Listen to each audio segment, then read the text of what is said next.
c'est-à-dire que je n'étais pas au courant de la démarche. Vraiment? Non, je vous assure, vraiment, je n'étais pas au courant de la démarche des 10 maires qui ont voulu, puisque j'ai une appartenance politique bien affirmée, évidemment, les 10 maires ne voulaient pas qu'il y avait une expression politique dans leur façon, dans leur procédure, dans leur manière de faire. Donc, ils n'ont pas pris contact, je suppose, avec des maires qui avaient un engagement politique déterminé. C'est une surprise, on a du mal à croire que le maire de Bischheim ne soit pas au courant d'une telle action. Oui, mais c'est le cas. C'est le cas.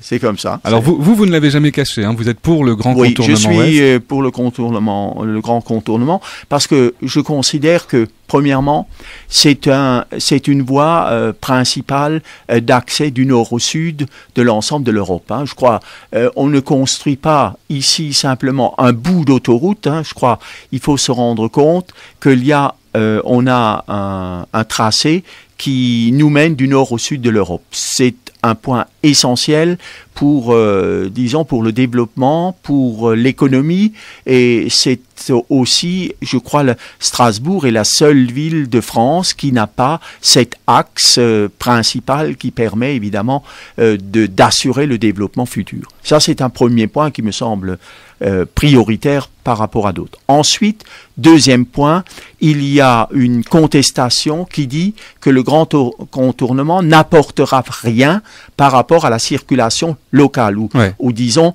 du Bas-Rhin. Moi, j'ai de la peine à croire ce raisonnement et je m'inscris en faux parce que à l'heure actuelle, nous avons pu constater qu'un certain nombre d'automobilistes prennent l'autoroute pour aller sur Strasbourg, pour donc animer l'ensemble de ce secteur de la communauté, et nous voyons tous les jours un certain nombre d'automobilistes qui nécessairement passent par l'autoroute pour aller travailler, puisque l'agglomération strasbourgeoise, la communauté urbaine, est quand même un lieu d'attraction fort du point de vue économique et du point de vue de l'emploi.